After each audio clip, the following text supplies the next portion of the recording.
Hello and good morning. My name is Moses Olayemi. I'm a PhD candidate and a business dissertation fellow at the School of Engineering Education at Purdue University in the US. I wish I could be there with you this morning in Addis-Ababa at the ongoing UNESCO Africa Engineering Week to speak about underscoring the need for the Africa Engineering Diaspora group. However, with the benefit of the virtual platform that is provided me, I intend to spend no more than 5 minutes explaining why we need the Africa Engineering Diaspora Group, and more importantly, the role that they play or that they can play in engineering education and engineering education research. First, it's possible that we are stuck on the definitions. Who are the African diaspora? Well, quite frankly, it depends on who you ask, although I would strongly recommend that you listen to the TED Talk by Marlance Bart Williams that talks about the mad scramble for Africa. More pertinently, the African Union defines African diaspora as people of native African descent that are living outside of the continent, irrespective of their citizenship or their nationality. And what commonality binds them is their intention to contribute to the growth of the African continent, which is an easier said than done task. Now, how many African diaspora are there? Again, it depends on who you ask. A study in 2018 showed that there are more than 140 million African diaspora. However, these 140 million people are not negligible when you consider the fact that there are 1.2, 1.5 billion Africans on the continent.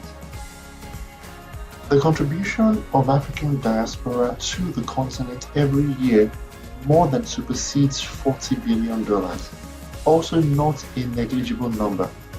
Now, I bring this up because there is a need for us to understand the African diaspora and to also recognize the need for them. So in addition to contributing resources in terms of finances, what else do we need the African diaspora for? Well, they do contribute to the development of the continent.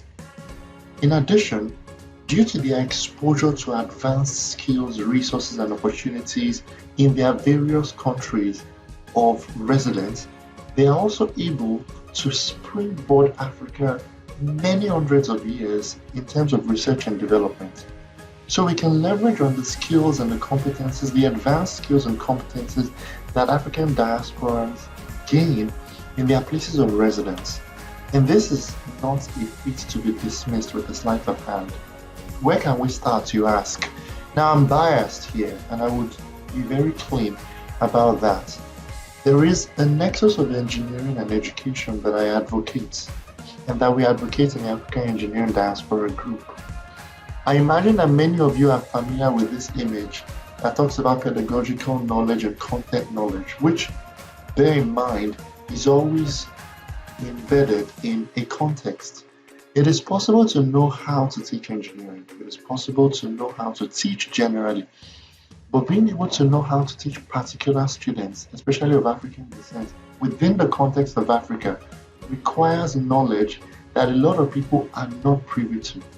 We have that knowledge in Africa, and also African diaspora have this opportunity as boundary spanners to have a leg in both worlds. So that intersection, and you can see I'm pivoted, I lean towards, I'm very biased towards Venn diagrams. What is the role of engineering education research? I would argue that it's able to provide a scholastic approach to understanding how Africans learn engineering.